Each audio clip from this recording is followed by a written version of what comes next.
rain or shine, we have to move this thing forward. First, I want to thank all of you for braving the weather and coming out here, because it's, you know, when it's raining this hard, you're tempted to just stay home and snuggle up in front of the fireplace. So I appreciate everyone who was able to make it. And I don't know if you noticed that some of us are wearing a black and white ribbon, and you'll see it flash on the screen up here. What we're launching today is the black and white ribbon. We want to stand for addiction, because it's a black and white issue, and it truly is life or death. It's not a gray area. Either we get treatment or we don't. So it's black and white. So we're hoping that this catches on, because you think about cancer, and cancer used to be the C word, and no one wanted to admit they had cancer. Well, now everybody has a pink ribbon, or there's different color ribbons for every cancer. So I think we need to put a ribbon on addiction instead of a stigma. So hopefully this is another step in moving us forward. And I want to thank our sponsors. You'll see their logos flashing above us on those screens periodically. But more importantly, I want to thank the volunteers that helped put this together. Terry Seymour, who stepped up and has been helping Gail get everything orchestrated. Karen Grove, I think they're both out at the table. Sammy Seymour, who came to help her mom. And then I want to thank our panelists, and I'll introduce them in a minute. But this takes a lot of courage to get up here and talk about this subject. And some of our panelists actually came quite a ways from the other end of the state. So why is this important? Why is it important that we talk about teen addiction? Teen addiction, if you notice by the title, I called it teen addiction cause or symptom. And because it's not about addiction, it's what's causing that addiction. Is it a symptom of something else? And in most cases, it is. They're self-medicating. Could be because difficulties at home, could be bullying, could be anxiety, depression. But we need to look at the why, not the end result. Why are they using drugs and alcohol? And teen addiction is growing. We have 2.8 million new addicts every year. About 50% of those are 18 years and younger. And you'll hear from the people on the panel that they get to experience this and see this directly. It's about treatment and prevention, and that's what we want to focus on. And we want to focus on not when they get in trouble, but before they get in trouble, and help them through that solution, or find a solution. Today, teens have very few options. They don't know where to turn when they are struggling. And when they do turn to someone, they get a label. And those labels can be hurtful. And if they're turning to their friends or their counselor, it's very difficult for them to admit that they have a problem, because teens are invincible. And I was recently speaking at a high school, an alternative high school, and there was 22 kids in this class. And it was actually probably the most important thing I've ever done in my life, because it just touched me so deeply, because I was talking to these kids, boys and girls, and I said, how many of you have abuse, neglect, emotional, physical, come from broken homes, parents in prison? Every single hand, 22 hands went up. Then I said, how many of you have a place to turn when you need help? Someone you trust. Not one hand up. So I asked them the question. I said, well, where do you go when you need help? Why don't you go to the counselor at school? Why don't you turn to your parents, your best friends? Because it's, number one, the stigma. Number two, they don't trust them. They tell the wrong person, then everybody knows their business. So we need to come up with solutions that don't traumatize and stigmatize our kids. And That is why we wanted to put on this conference. And it doesn't matter if this audience is packed or not. The people here can make a difference. The people on this panel can make a difference. It only takes one of us to change the world. So I want to show you a little clip in a second that will talk about the teen brain and why teenagers really struggle, and it's all about their brain. So we'll run that clip.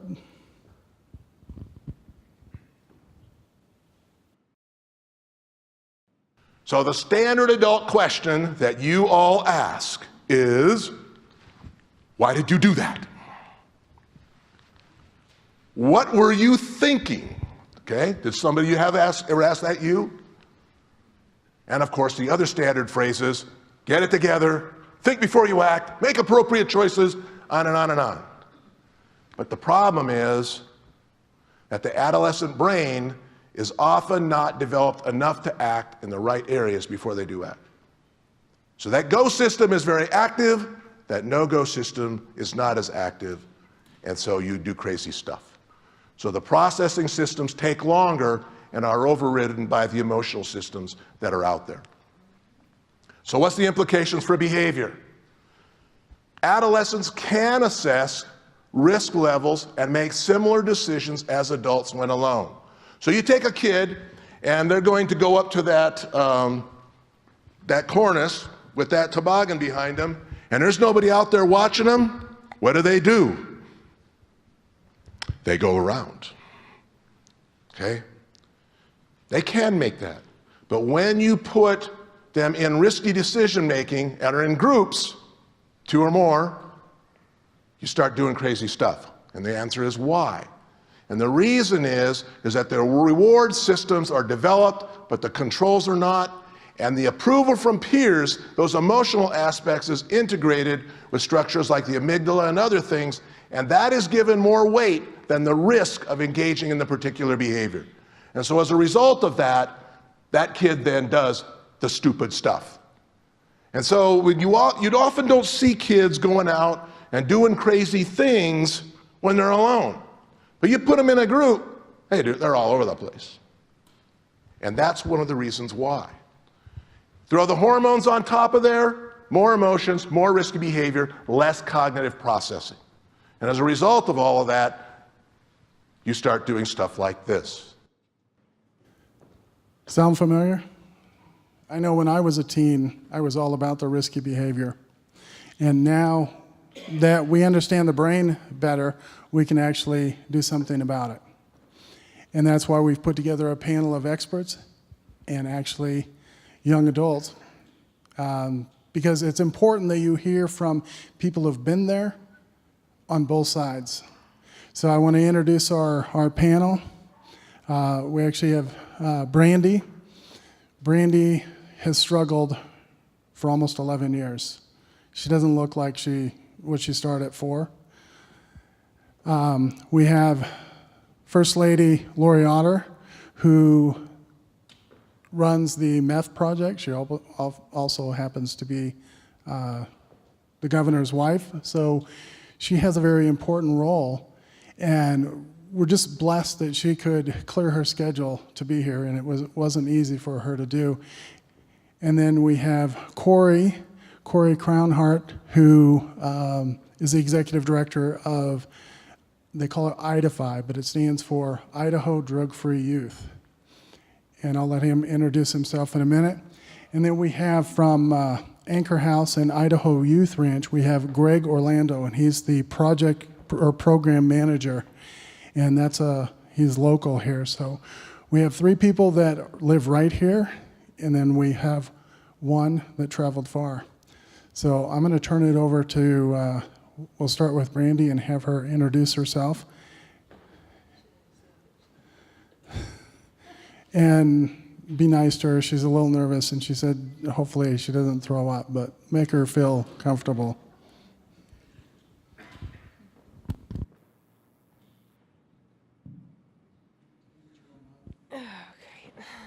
Hi, my name's Brandy. I'm a recovering addict, and I'm here because hopefully my experience and my story can help somebody out there, and you guys can help somebody that's close to you as well, struggling or going through anything like what I've been through.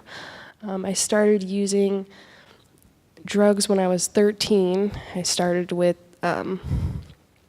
what I call gateway drugs, so smoking weed and drinking because it was socially acceptable. From there, it got a lot worse, and I ended up diving pretty bad into addiction throughout my teen years, up until I was 21 actually, and then I got incarcerated and got a few felonies on my record and have struggled in and out of the justice system since then.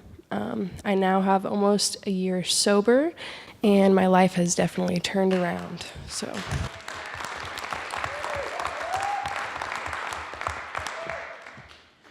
My name is Lori Otter, and I am the executive director and started the Idaho Meth Project in 2008. And I'm also a not retired, once you're a teacher, you're always a teacher. So taught for 15 years, primarily in 8th grade. So if you talk to me for any length of time, it makes you understand a lot if you know I taught 8th grade for 15 years. Anyways, so I am currently the executive director now for the Idaho Meth Project, and that's kind of the hat I'm wearing tonight. And the Idaho Meth Project is a project that's designed, and we saw the need for in 2008 when my husband took office.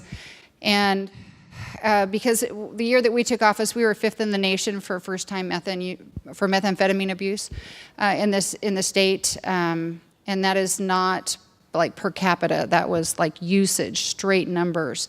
So to put it in perspective for you, in a state that has 1.5 million people, we were up against a lot larger states, and we were 5th in the nation. We had 199 full permanent foster care placements that year, which means that moms were choosing meth and that over their children.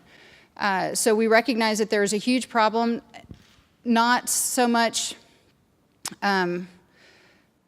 the problem is because we're one of the biggest Northwest distributors of methamphetamine, and it's typically a rural drug, easily accessible.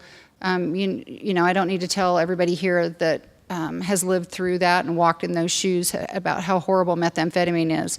But the reason that we took on that mission is because we realized that if you remember the statistic that he gave you, the 2.8 million, and 50% of those are 18 and younger that become addicted in a year, we realized that we had to change the information coming out about methamphetamine. So 10 years ago, I could walk into a room of 400 people and ask who knew what methamphetamine was, and I'd get a handful of arms would go up.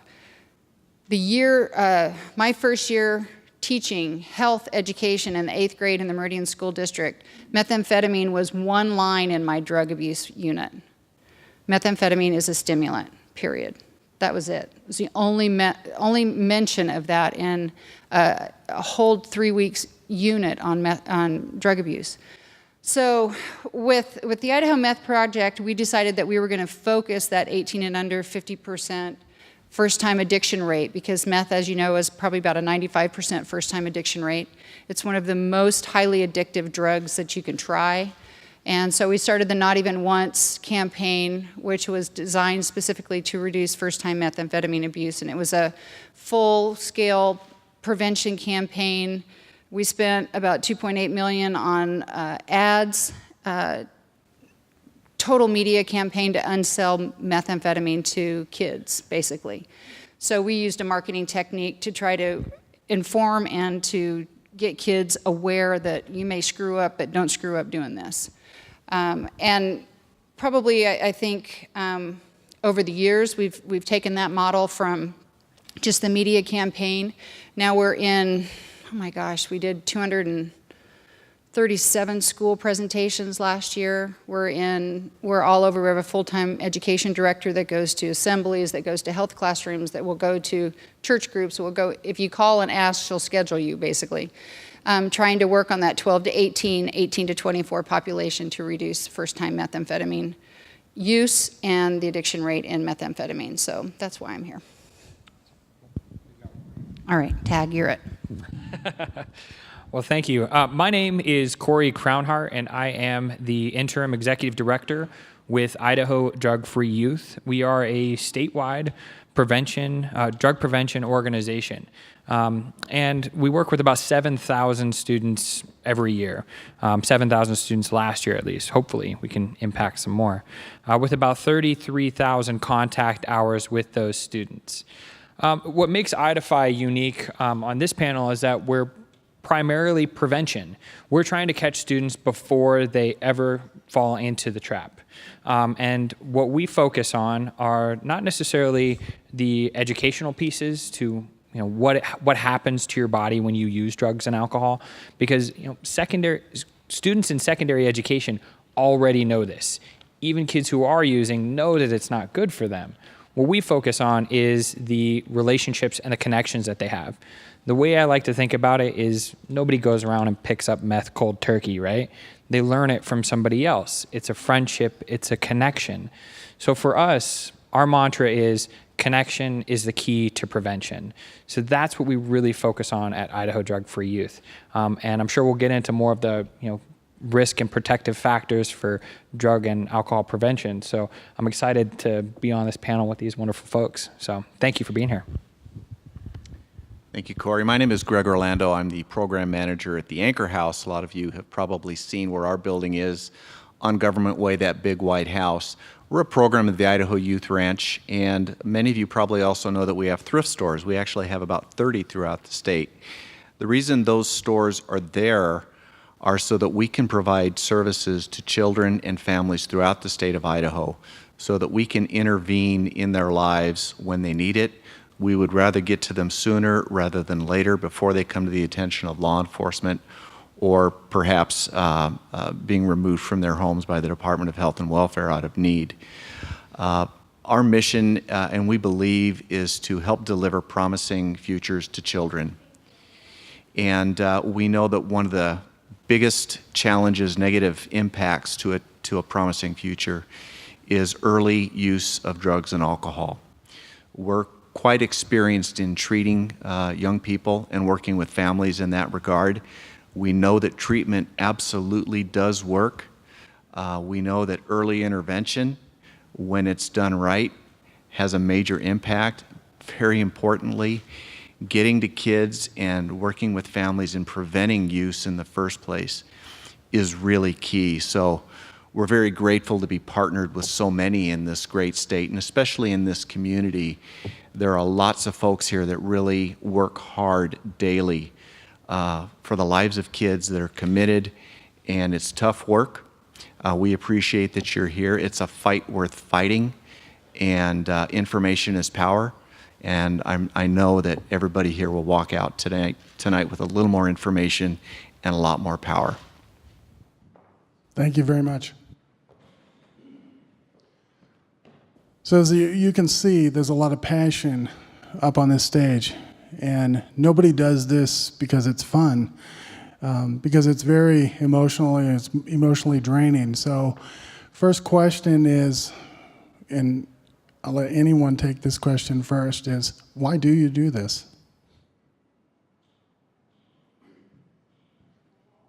Kids are the state's greatest resource, and without arming them with the knowledge and without having the resources, I mean, not everybody gets to pick the family that they were born into. Some of us hit the parent jackpot and some of us don't. And everybody does the best that they can, and sooner or later you realize that your parents are doing the best that they can with how they were raised.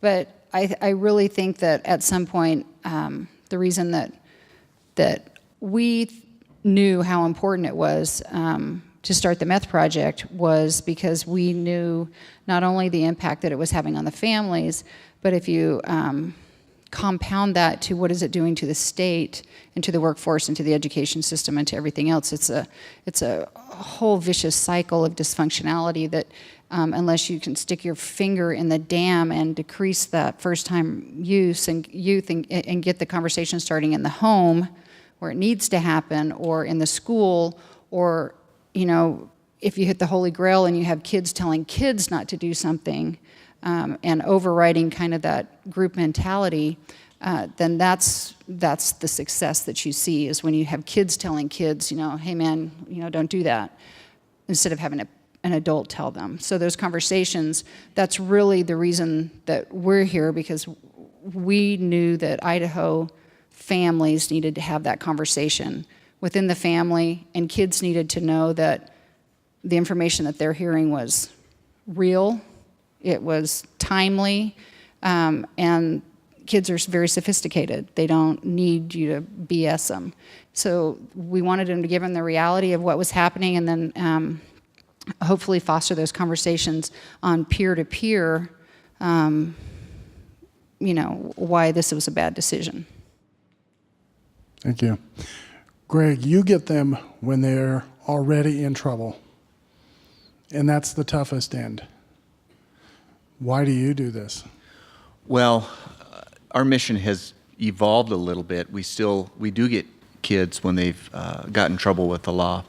We're focusing now on a little bit earlier intervention, but we really do believe that these kids are worth working for, that they deserve a chance. It's awful easy to say they're punks. They made their choice, now they're going to have to live with it. It goes back to the video that you displayed. They're not mature. They may have facial hair and talk tough at 16, but they are still children in their heads. And just because the magic age of 18 comes and they're an adult, there's still a whole lot of growing to do. The research says 24, 25, 26 in some cases. They're worth the work. We want to catch them. We want to intervene. A lot of kids have been dealt some pretty tough hands. It's not their fault. Families need support. It's hard to come by sometimes. Sometimes it's very difficult. Sometimes support is based on how much money you have. And that's not fair and that's not right. So we want to be available. I have seen kids, I've spent 10 years in law enforcement and 20 years in the juvenile and adult probation services. People can change. Nobody can do it alone though. It's a tough road and everybody needs help and everybody needs a support system. So that's why we do what we do, is we want to make that difference, because you only get one shot at life. There are no guarantees, and we need to be there for everybody. We need to stand together and work through this, because it's a huge societal problem, and it's a problem for all of us. Thank you, Greg. About a year ago, we were at the Juvenile Justice Conference in Idaho Falls, and we were talking to probation officers and jailers, and they said they know which kids are coming back, even when they're paroled, because they come back for a reason, because jail is a better environment than home. And that's exactly what you're focused on, is creating a better home environment and develop those relationships. And I think that's what Lori was talking about too. It's about that relationship. So Coeur, you're focused on the prevention, and how do you do that? Well, when it comes to prevention, one of the first things that we do at IDAFI is really recognize that we can't take on every single protective or risk factor. Like, there are lots of organizations working on lots of different things. So IDAFI focuses on students in secondary education, 7th grade through 12th grade.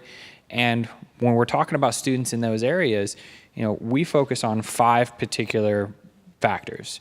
There are other organizations that work on intervention or family services or education on what drugs will do to your body and your mind. We focus on these 5, and those 5 are, the first one is community belonging. If students feel and believe that they are in a place where they're accepted for who they are and that they have a place, they're much more likely to take care of themselves and much more likely to take care of each other. The second one is peer relationships. Students don't get into drugs and alcohol by themselves. It's a social activity. So if we can get students to be, aware of their social interactions and, really kind of take a look at it and figure out what's actually going on with their friendships, then they're much more likely to move away from drugs and alcohol. The third one is connections to caring and qualified adults. Students oftentimes hang out with students, but more often than not, if you look back in your life, there was some teacher or coach or a parent or somebody who believed in you. So if we can help adults believe in students more and show students that adults actually do believe in them, then they're going to, again, move away from drugs and alcohol. Fourth one is dealing with drug and alcohol use norms. If you go into a high school today and you ask them, hey, how many students in Idaho are currently using? Most of them are going to say, well, just about everybody, right? Or maybe 75%. When in reality, less than half of students actually drink and use drugs. But they don't know that. If we can work with them so that they learn those norms and understand that it's not something everybody is doing, then all of a sudden, not using it becomes the norm.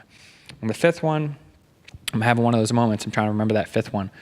Just name an agency. Name an agency? I'll name an agency. Department of Education. No, I'm just kidding. The political people in here know what the joke was. I'll come up with I'll remember the fifth one here in a little bit. It's Aleppo. It's Aleppo. But in reality, it's really finding, at IDAFI, we focus on what are we good at, and we're good at working with teenagers.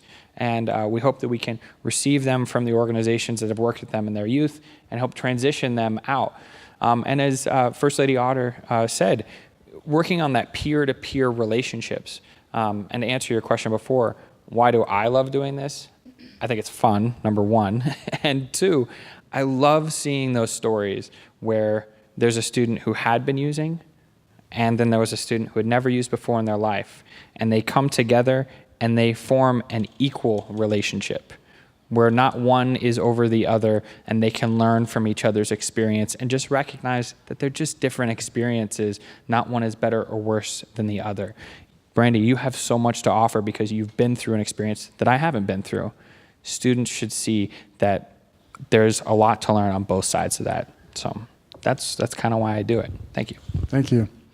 What you said was so important. It's about that relationship, but it's also hearing what the teen is saying. A lot of times we think we're hearing, but we're really not listening, and they're hurting. And that was one of the big lessons that came out of talking with those teens at that high school. Is they said, nobody hears us. It's in one ear and out the other. And I'm sure Brandy has experienced that. And so Brandy, it's pretty amazing that you're here. And you're a great example of how short-term treatment in incarceration doesn't work. So talk about a little bit about what you're doing now and why it's working. So, like I said, I've been in and out of the justice system for a while, and I went through outpatient treatment. I went down to South Boise Women Correctional Center and did a couple months in the prison down there. I've been on probation for the last 3 years, and continuously I've violated my probation and relapsed, usually every time. It wasn't from new charges, it wasn't from getting into more trouble, it was from going back to drugs and alcohol continuously. Now I'm actually in what's called a mental health drug court, and it's a program that the state is offering, and it has saved my life. It's literally changed how I go about my recovery. And one of the key factors of all this is the fact that I have so much support. It really is about the connection. I had to change everything that was my life before, everything that was so negative. I came from a broken home as well, and that was me coping. I didn't know how to cope with that at 13, so I started using drugs and alcohol. Got in with the wrong crowd of people, and it escalated from there. But everything changed when I got into this program that actually showed me support and showed me I could have safety in my life. And that was one of the main things, was just being able to talk to someone, I get to see counselors, and I have people that actually want me to call and talk to them, check in with them, and just tell them that I'm doing okay. And that makes a huge difference. I mean, before I couldn't go 2 months without relapsing. It's because I didn't have any support. I didn't have any connections to people that would help me. I had a probation officer, and they said, don't get in trouble. Okay, I won't get in trouble. You didn't say, like they said, don't get high, but hey, that's keeping me out of trouble is what I thought. I'm not hurting anyone, I'm just hurting myself. Yeah, and this program that I'm in right now shows me so much support and connection that it literally has changed my life. I've never, since I started using when I was 13 years old, I've never had almost a year sober. That was unheard of. I think the most I ever made it was 8 or 9 months, and that was a miracle in itself. And now I'm almost at a year, and I'm happier than I've ever been, and I have so much more. I went from sleeping on people's couches and just trying to find means to get high every day to having my own apartment, having a stable job. I now have a son, and I'm so happy to have him. My life has changed around, and it's something as simple as having the support that you need. And family is such a big influence on that. Like, if I had maybe a more supportive family growing up, things could have been different. Now, I would never blame my parents for what my choices were, but things could have been a lot different had I had a family that was more together and more supportive and, thought about me. So definitely, if anyone's struggling with that, you want to be there and support teens as much as possible. And the reason why I love this, and the reason why I'm so happy that I get to do this, is because this helps me keep me sober. I'm supposed to give what I have away to everyone. Like, my story can help somebody out there, and if it just helps one person tonight, just one person, then that's good enough for me. I'm very happy that I get to do this. I'm super nervous. I haven't thrown up yet, so that's good. I told her to vomit before. So yeah, that's why I'm here. Thank you. I don't know if you picked up on it that she called the program that she's in Mental Health and Drug Court. And why that is key is because it's called co-occurring. And addiction isn't just about using that drug.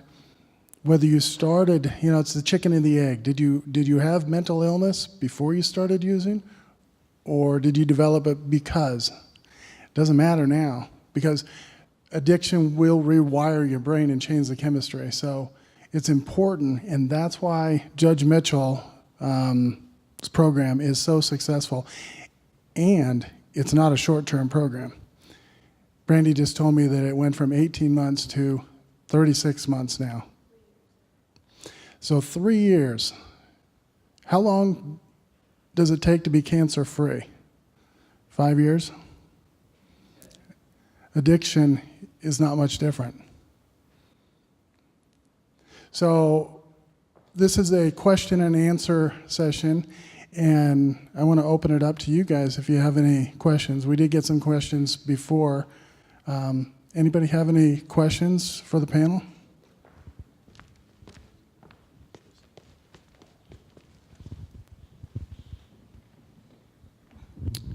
My question is to Brandy.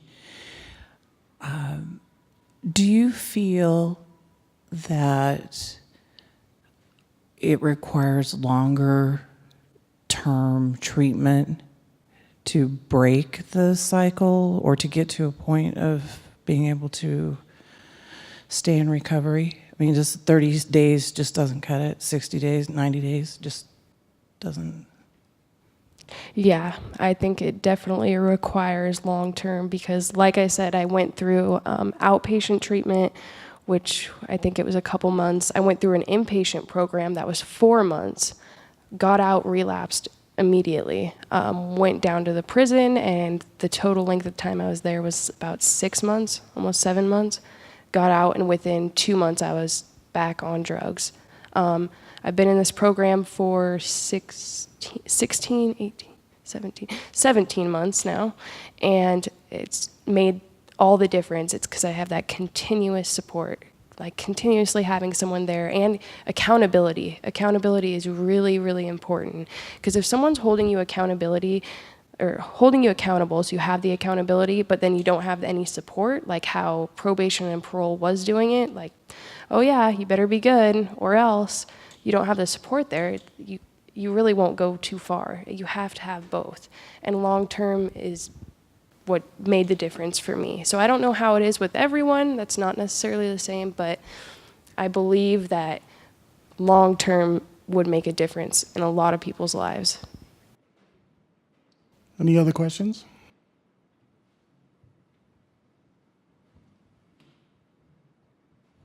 For you, Brandy, define in your mind what support is for you. What makes, define your support system that makes you want to stay on track. Okay, so one of my main support systems is actually AA or NA. That is a room where I can go and I know I'm completely accepted.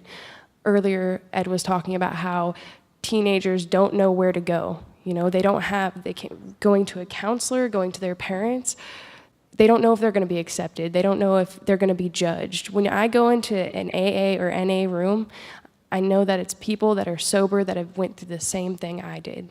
They've went through that struggle and they've come out and they're doing life on life terms. And that's hard. That's hard when you're recovering, and it's so scary at first. But when you're around other people that have the same things that you have and they can support you, they can relate to you, in my opinion, it makes all the difference. Thank you. A couple questions that we got earlier. One is, I'm struggling with my drug use, but I don't want to ask for help because I'm afraid of being embarrassed and my family finding out. How do I get help?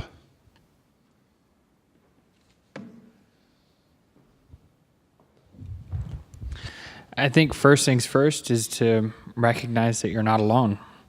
I mean, look around the room. I think everybody here has had their own struggles and hard moments. And I mean, in a day where social media is around a lot, it's really easy to look around and see the best versions of everybody around us. The reality is we all carry our own baggage. And just because you're going through a hard time doesn't mean that there's anything wrong with you. It just means that it's a hard time. And, with all of us, it ebbs and bows. So, connect with one of the organizations that you see up here, or talk to us afterwards, and we can help get you connected. And as Brandy was talking about with AA, when you walk into that room, it's a community of people who understand you because they've been through it. We can get you connected with people who have been through it. I haven't been through it, so am I ever really going to understand what it means to? No, I don't. But people like Brandy do. And if we could get you connected with them, then you could see that there is a way out. I'd like to echo really what Corey just said. That's the hardest step, is making that first call or reaching out to somebody. Unfortunately, there's so much stigma out there, and fear. Am I going to be judged? Well, I've worked with so many great organizations in this community, and we're all doing it for one reason. We want to help, and we're not here to judge. Give people a chance. Reach out. Make a call. They'd be surprised just how welcoming this community is, and people that are doing this type of work. And, a lot of folks in these helping organizations have been in those shoes, and they want to give back, and they know from whence you came. They understand. There's a lot of understanding and a lot of empathy there. Just, you got to make the call. I think from my things that have happened in my family, and I always use when I was teaching, I always use I said everybody in here has got their own tool kit, just like you were talking about, and everybody that walks into this room has their bag full of stuff, crap, whatever it is. Some people know all your crap. Some people don't. Some people get up every morning and are really good at hiding it and get up and they fool the world every day. I used to see kids do it every day. They walked around, you know they were in pain, but if you asked them, they wouldn't tell you. They just, you know, just surviving the day for some kids is a success. And I think as they get older, those protection mechanisms get more and more refined. And so the more refined you get in your protection mechanisms, the more isolated you become. And the more isolated you become, the fewer options you see for trust and support groups, because it's like the, you know, help me, don't help me, help me, don't help me type thing. And so I always used to tell kids that when they talked about how do I go to get help, and everybody's going to know, and they're going to know all my business and everything like that. And I said, are you more worried about them judging you, or when are you going to quit judging yourself? And I think when people get done judging themselves and they just accept this is me and this is who I am right now, then you can make the call. A lot of times it's not about what everybody else is judging. It's the person that you aren't happy with you. You can't get out of your own way because you can't stop judging yourself. And I see that with kids all the time. They know inherently, any adult, any kid, there's no age limit on stupid decisions. We all make them. You can be 50 or you can be 12. Trust me on this, I know a lot of people that do that. And, you know, you just have to get out of your own way and let people help you. If you can't get out of your own way and quit judging yourself, you lose the ability to see the kindness that other people are and the grace that's there and exists for you to just grab hold and hang on for dear life. Thank you. You know, that kind of answers one of the questions that we had. All of my friends use drugs. If I stop, I'm afraid I'm going to lose my friends. And Corey talked to that, you just talked to that, and it's a social thing. What do adults do when they get together? That's where kids learn this socialization around addiction. So what do they do? How do they find new friends that are clean? That is a little bit of what our organization does. You know, we work on the prevention side of things, but we also work on reintegration. You know, oftentimes what happens is, and Brandy, you could probably attest to this, you go into treatment, you decide that you want to move away from drugs and alcohol, you get out and all of your friends are gone. Because everyone that you used to have relationships is probably still in there. And if you spend time with them, you know, you're more likely to fall back into it. So your options are, well, I can be sober and completely by myself and have no relationships, or I can have relationships and I'm going to use. I don't know about you, but there are some relationships in my life that I would do anything to maintain. And, you know, isolation is a scary place to be. I think anybody would fall back into that. So we work with students on trying to get them to cope with each other and get them to understand each other's perspectives, give them experiences to do things together. We have camps that students come to, and we just give them a fun day, because sometimes that's all that's needed to get it going, a shared experience. Thank you. You have a question? Yeah. So, as many of us know, America has the highest amount of people incarcerated in the world, one of the highest rates. And a vast majority, well, maybe not a vast, but a majority of those are drug-related offenses and non-violent drug-related offenses. So, I was just curious of some of your thoughts on, you know, how we treat addicts, you know, and people who use as criminals, you know, and like if there's some sort of change you think in the way we see crime and addiction as we know it in America, and like what directions we could go towards. I'd like to think that we're moving in the right direction. There's been much more awareness and education in our country. We are not going to jail this problem away. That's short-sighted thinking. If people are incarcerated, it just reinforces that they're worthless. Yes, we do need jails and prisons, and they're there for a reason. But addiction is a disease of the brain. Crimes, people do need to be held accountable, that's for sure. I'm hopeful that we'll continue to move in a direction that we start recognizing addiction for what it is, and we get the funding and the support and the buy-in necessary so that we can have programs. I would love to see earlier intervention, and that's what we're here for, and this is all about kids. I've worked adult probation for many years. I had the benefit of working with juveniles before that. Boy, what a missed opportunity, you know, when we have these kids in our grasps.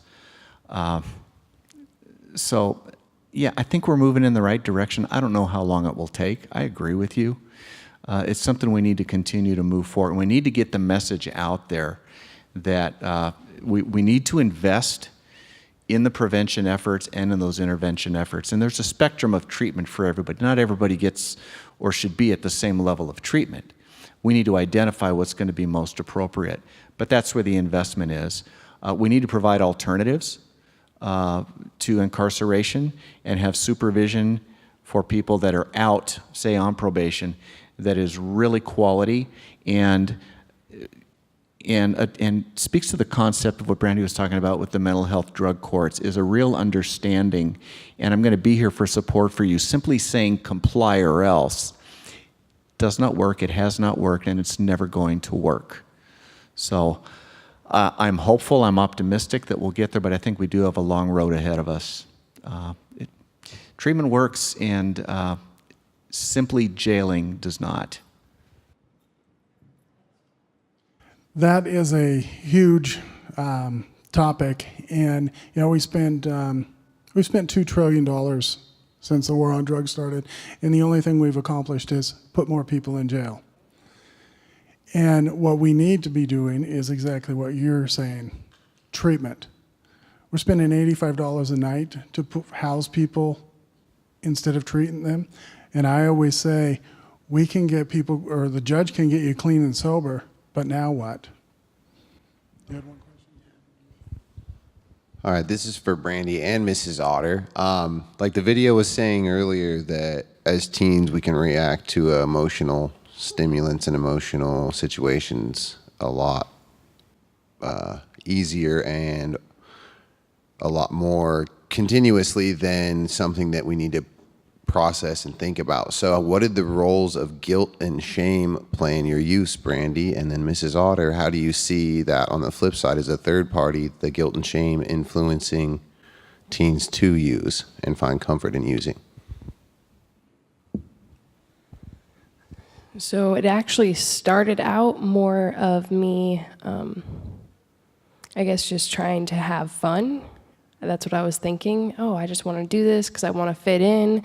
Because, of course, the people I was around were using as well. And then slowly over time, guilt and shame kept it going. It was like the air that kept the fire going a little longer. Over the years, you do a lot of things because you're a teenager and you make stupid decisions and you get angry and you do things that you regret. It just starts building up on you and building up on you and building up on you. And to reference back to what do you do if all your friends are using, you do have to lose all those friends. You have to start completely over, and isolation is horrible, especially if you're not okay with yourself, to be by yourself. It takes a lot. It takes a lot to do that and to make that decision, and then to lose your friends. In the meantime, I mean, when you're growing up, your friends is everything. That's like your life. And so that makes it a lot harder. But misery loves company. So, you know, if you're miserable, so is other people. And why not everybody be miserable and use drugs and get high and do stupid stuff together? And at the time, it made sense to me. But the guilt and shame definitely just added and compounded on one onto another, and it just kept getting worse and worse and worse. And my guilt and my shame kind of drove me to continue to use, regardless if I wanted to stop and I had this urge, like, I know I should stop, I know I need to. At that certain point, it was almost not even an option. So, yeah. Well, I'm not sure what I can add to that because Brandy's walked the talk. But I would say that I think guilt and shame has to do a lot with decision making and kids not having that ability to and going strictly on emotions. In the heat of the moment decisions, I think is where, like Brandy was talking about, that it's like the hole that you can't get out of because you can't quit digging. Kids are famous for that, you know. I mean, whether it's drugs or grades or lying or whatever, you know, whatever happens. And I don't know if at the time, my experience with kids and way back 100 years ago when I was that age, guilt and shame can be something that's a parental thing, and it can also be something that other people inherently just have a larger, they go there faster than other people. And for whatever reason that might be, whether it's the degree of what they've done or how fast they got there, or I have always thought that it's guilt and shame comes because I'm Catholic, so I know a lot about guilt and shame. If you're Catholic, you know about guilt. But my mom, I grew up with my mom always saying, you know, I'd say something about, I feel really guilty about that. And my mom said, you know, Lori, guilt implies that you've done something wrong. Have you done something wrong? I'm like, well, no. Well, then why do you feel guilty about that? There's something about this that you don't like about how you feel about it. And that's what's making you feel guilty or shameful about it. And so you need to analyze what's happened that you're not comfortable with. And I think at kids, you know, if you don't have somebody kind of walking you through those things on how to process those emotions and how to process why you feel the way you do, there's people that go through their whole lives without ever actually realizing why they do what they do, whether it's food, whether it's, you know, not exercising, whether it's spousal abuse, whether it's domestic violence, whether it's any of that stuff. You have to take the time, like Brandy says, to figure out that you're okay with yourself, and you have to be able to take that step forward, because if you're not okay with you, it doesn't matter what everybody else is doing. And it goes back to that judgment. She quit judging herself so she can move on, and she can be the person she wants to be and surround herself with the people that she wants to be like instead of the people that she has to be. I think guilt and shame comes when you inherently know that you're really doing something that you shouldn't be doing, whether it's how you're raised or social norms that you see other people doing and being successful in, and you know that what you're doing is you're causing this. That's what causes to me, that's what causes the guilt and shame. You know, I was very fortunate. I grew up in a military family, and my dad, we moved 15 times when I was in high school alone. And, you know, I lucked out. I had a family that said, you pick your friends, don't let your friends pick you. I mean, every day you walk out the door, that was told, you know, because I might only be there 6 months and we'd be somewhere else. You pick your friends, don't let your friends pick you. And that was a very freeing message for me to learn growing up, is that as long as I'm okay with me and I know that I'm a good person, there are going to be people in my life who are good people. And that is something that I will forever be thankful that I have had in my life with my parents, because a lot of kids don't get that message. And as my kids would leave my class every day, 8 hours a day, 8th graders, I would say, pick your friends, don't let your friends pick you. Because for obvious reasons, sometimes they make bad choices too. Thank you. Only took me 40 years to figure out that the guilt and shame that others put on me was not mine. I'm sorry, I forgot your name. Greg. Just real quick, in regards to your program, when you talk about intervention,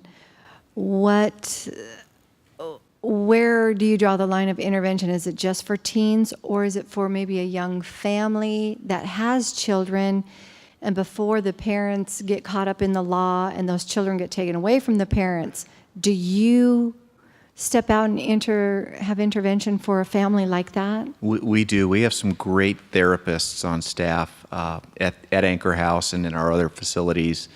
even residential programs in southern Idaho. We believe in involving the whole family. We have to. Our focus is on the kids, but kids can range in age from 9, 10, and 11, for us up to 22, 23. We're not going to set a boundary and say, oh, you're 18, you're done. And we use what's called evidence-based treatments. There's DBT, dialectical behavior therapy. Some of you may have heard of that. There's functional family therapy, which is intensive, relational. It's in the home. One of the things we've been doing, we're on our 3rd year now, is equine therapy, working with horses. And we have seen amazing breakthroughs by working with the animals and having the animals be part of the team. Sometimes those first 3 sessions, nothing is said, but the wheels are turning. We use whatever we need to, and any good treatment provider is going to do the same thing. It's really key to meet people where they're at, to ensure that we are not being judgmental. Wherever you are, even if you think you don't have a problem, I don't even know why my parents are making me come here. Well, that's a stage. We call it pre-contemplation. It really doesn't work to give advice or use certain strategies. So you just meet kids, anybody, meet them where they're at, because really, wherever they're at, they're doing the best they can do at the time. It may only be 50% of where they're at, but that 50% is their 100% right then. Do you go to the extreme of, I know I don't watch it on TV, but I've passed by it a couple of times, intervention, they actually hold an intervention for families. Do you guys go to that extreme of an intervention at a family's home? Certainly interventions occur. We don't do that. That's not in any of our current models. I don't expect we would go there, and they can certainly have a place. So they must come to you. They come to us, yeah. And anybody that would be in an intervention, I really believe needs to be highly trained and able to facilitate that and have it go in the right direction. I just have a question for Mrs. Otter. The clip obviously illustrates that we're dealing with maturity level. We're dealing with social pressures today through the various social media devices that our children have access to.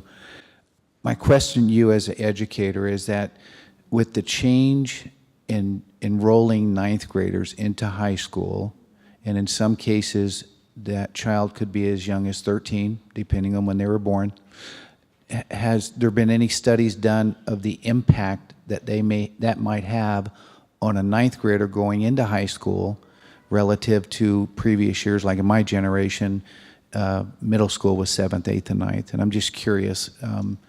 Well, I've taught in both systems.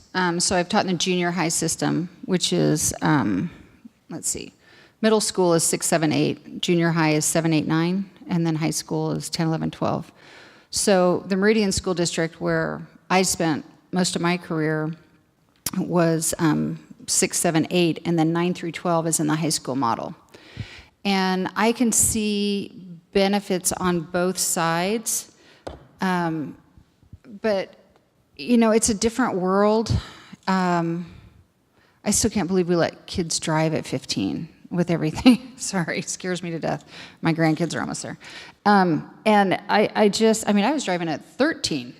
Think about that, how crazy that was. Of course, I wrecked my brother's truck, but other than that, I really think the model is very indicative to the size, and the school boards will look at the curricular model 6, 7, 8 versus 7, 8, 9. A lot of times it's dollars on how they house those kids, a lot of times. I think personally the model that I prefer is 7, 8, 9. Having that extra year where you have maybe a little bit more control, because I've seen, the 8th graders, I taught 6th grade, 7th grade, and 8th grade. And the difference between an 8th grader in the beginning of the year and an 8th grader at the end of the year is amazing. I mean, they go from this nice little 8th grade, 7th grader to you know, I'm going to high school, and they're fearless, and I think it does affect some of the decision making, and I think they feel bulletproof just that much sooner. And now with all the social media and everything, you know, kids can be brutal to each other. I mean, absolutely cruel. Have there been no studies on the ninth graders being pushed into high school so soon? Well, you know, all over the country, 6, 7, 8, which is middle school versus junior high. I couldn't tell you what the research is, but I can tell you from my years teaching, I would prefer to teach in a 7, 8, 9 model. But I couldn't tell you the statistics about it. But I will tell you that it's a decision. It's a district decision.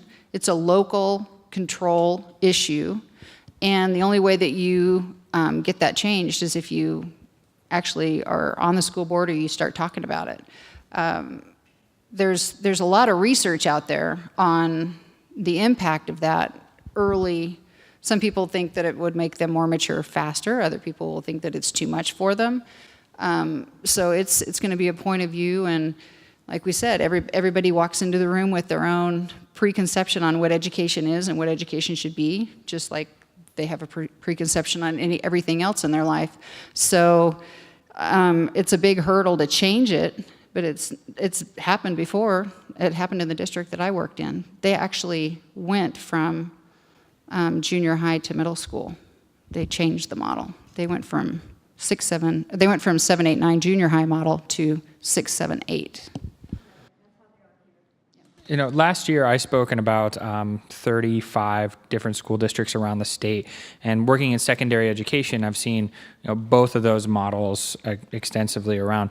And what I've noticed is it's not necessarily, is it 7, 8, 9 or 9 through 12? It's how has the district actually facilitated that transition? Studies show that any individual is more likely to use drugs and alcohol during times of transition, and adolescence is anything but stable. We know this. So when you're moving into a new school, there's new social structures, there's new relationships that are built, there are relationships that are cut off. So if an administration is working to facilitate that in a positive way, then they're going to walk into that school in a better place. For example, Moscow Middle School and High School works together to get their 11th grade students to mentor their 8th graders as they're transitioning into high school. So, this year I went down there and did a program, had a group of juniors come over, and we facilitated a program with the 8th grade class over the course of 2 days. Next year, they're going to be seeing the same exact faces when they get into the school. So those students are going to have those relationships so they can, start forming those positive structures. It's about how we do it and being conscious of how we're doing it. But that's not always what drives that decision, is my point. You're right. A good district will have great transition in place. They will make sure the kids are comfortable. They take them, they do tours. There's a lot of interaction between 9th grade teachers, those types of things. But a lot of times, you look at how big a district is, and you look at, the FTE, the full-time employees that a high school might need to fill. And so the sooner that they get a larger mass, they have a bigger group of students, they hire more students. It's kind of a economic model, a funding model as well. And this is sometimes the sad truth of it. But if it can be done well in a large district, but I would be less concerned about whether you have 6, 7, and 8 or 7, 8, 9, and more concerned, like he was saying, about what are the transitions that you're making that are in place to make sure that those kids feel inclusive in the high school environment as quickly as possible. Are they in clubs? Are they trying sports? Are they happy with their schedule? Are they, like in our district, we would flag kids that we knew. Sometimes they'll rezone a district. And so here you have a kid that's been going to school for 8 years with the same group of kids. Now all of a sudden they have to go to Centennial, and all their friends are going to Timberline. And that's huge, even though social media makes it easier for them now, but it's still, now this kid's never changed school and is going to a new high school, totally thrown into a loop. And so we have a good program in our district that flags those kids that are going to be kind of floundering, and they get they get a touch by the counselor within the first 3 weeks of school, and it's a pretty good system. But that's where I would start, is what are the transition policies that your district has? My question is for anybody up on the panel that wants to answer it. I heard a lot about the relationships part and their peers, and I totally agree. You got to change everything when you get clean. What happens when it's not their peers? What happens when they grow up and it's their family? How do you guys approach that? I mean, successfully. How do you gain their trust when all they've known their whole life is their family, and they think they're exactly where they need to be? Huge, huge challenge. And when you're talking about a minor child and their parents have every legal parental right, that makes it difficult. You got to treat the whole family, and not all of them are willing to be treated. In some cases, the best place is outside of that family. And sometimes the law or the state gets involved to make that happen. It's a sad fact. You're right. That's the system that's right there for that child, and there's almost no escape. However, I will also say that some kids are amazingly resilient, and with what was mentioned earlier, having great support systems in place, being approachable, having positive, constructive relationships with positive people, there have been many that have been able to free themselves from that. It has taken time, and it has taken effort and a lot of work and a lot of tears from many involved, but it should never, that situation should never be regarded as one to be just resigned from, that there's no hope. We keep on working, we keep on doing until there's no hope left. People do make those changes, but I'll admit, I'll give it to you, those are the tough ones, and those are the heartbreakers. And getting clean doesn't necessarily mean staying clean. There's such a thing as relapse, and that's a part of recovery. People can learn from their relapse and gain strength when it happens. People should feel encouraged. Okay, well, yes, you've relapsed. What are you doing about it? So they're going to stick with their treatment. This is a lifelong thing, especially addiction. It stays with folks for the rest of their lives, essentially. I have known adults that have been clean and sober for 15 years and found themselves in a situation they weren't expecting to be in, and one thing led to another, and there was a relapse. I've seen people stay in that for quite some time. I've also seen people grab themselves back up, get refocused on what they needed to do and say, okay, I fell, I'm going to get back up. They're using their skills, they're using their support system. So that's why it is so important to have good people and surround yourself around people that will be supportive. Good, healthy activities. AA has the saying, people, places, and things, and that's so right. I believe that. You can't expect to maintain sobriety if you're with the same old people doing the same old things in the same old places that you used to hang out and do that. So it's definitely learning, and but people do grow and make great progress.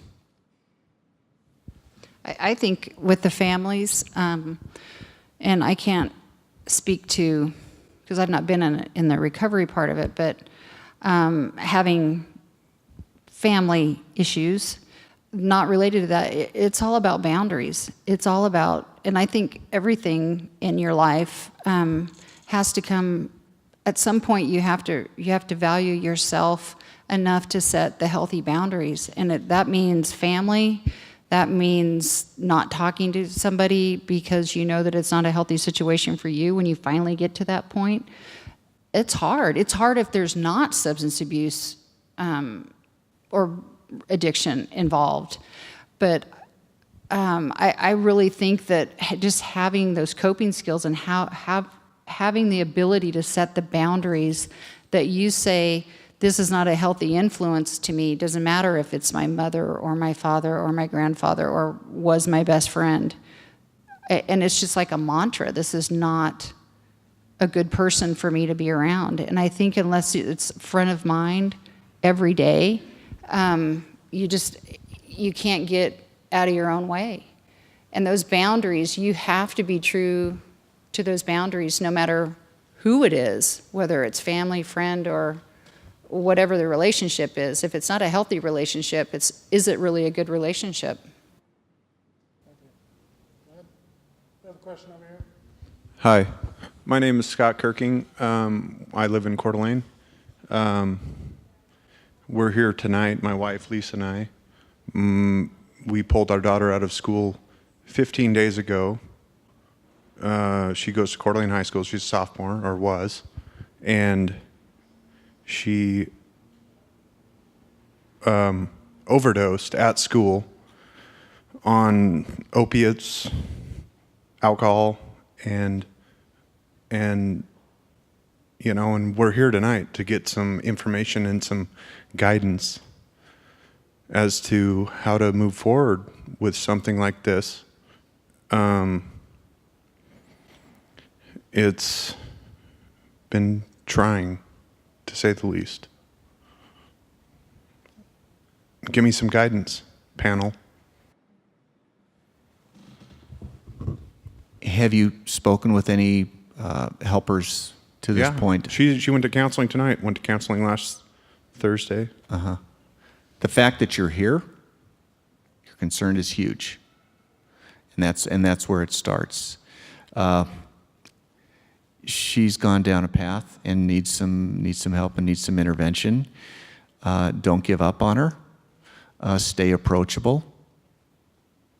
There are plenty of people and agencies locally you can call. Any of us afterwards would be more than happy to speak with you in more detail or in any way that's going to be helpful to you. But you love your child. And that's the most important thing. Be there, be approachable. It's not a time for judging. It's a time to get some help, and it's important that you get help as well as the parents, because it can be really, really tough. You haven't necessarily been trained in this, but instinctually you love your child, and you're going to be there for them. Don't give up. Keep knocking on doors. Keep making phone calls. Keep approaching people. Keep your daughter lifted up and first in your thoughts and prayers, and people will come around. Any of us in here would love to. I'll bet you there's people in the audience who would come and just be available to listen, and sometimes that's what you need to do. But it's a journey, and the ending is not written, and so don't lose heart. Don't lose hope. So, like he said, you guys are here, and that is huge. That shows so much to me, especially, like having parents that care so much about their child that they're taking every measure that they can, and that's super important. My best advice would be don't enable her and show her love. Through all of this, show her as much love as you can, and opiates were my drug of choice as well. So I understand that on a whole different level, and it's a hard habit to kick. I'm going to be honest with you, about 93% of opiate addicts end up relapsing. It's really, it's going to be tough. It's going to be tough. It's psychological, it's physical, the addiction aspect hits you from all sides. Counseling is good. Showing her support, not enabling her or letting her go hang out with the same people that she was hanging out with before. You're going to have to be pretty strict with her, but don't push her over the edge. It's walking a really fine line, especially, she said she was a sophomore? Yeah, and so we did that. We took her out of everything, and now she's online. She's online schooling? Okay, I don't know. It's different for everyone, so I don't know the answers to all this. but I know that you guys are trying, which makes a huge difference. I didn't necessarily even have parents that tried with me, you know? I've been in an ongoing addiction, especially to opiates and alcohol and things like that. And I think it would have made a difference if I would have had parents that would have jumped in and done something. So I think you guys are doing amazing, and you just gotta get her into some kind of treatment as well, like not just counseling, but maybe classes or something like that. And she needs to know that she has support. Yeah. Yeah, it's so early, it's like, whatever. 3 years ago, we had a mother walk into our office in the exact same situation, except she was on the tail end of treatment. And she said, my daughter is about to get out of treatment and I don't know what to do next. I'm afraid that she's going to fall back into it. Our camp that we do at Luther Haven every year with about 250 kids from around the state was only 3 days away. And we said, well, if she's done there, why doesn't she come to camp? And what was really interesting about this student? She came and she laughed and she played and she sang funny songs and goofed around with kids. She was happy again. And I'm happy to say that she's a senior this year. And next weekend, she's coming with us to another camp that we're doing in southern Idaho.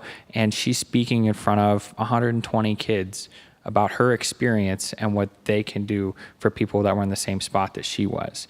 So if I could give you anything, it's to know that sometimes the adversity that we have in our life can help define us in the most positive ways.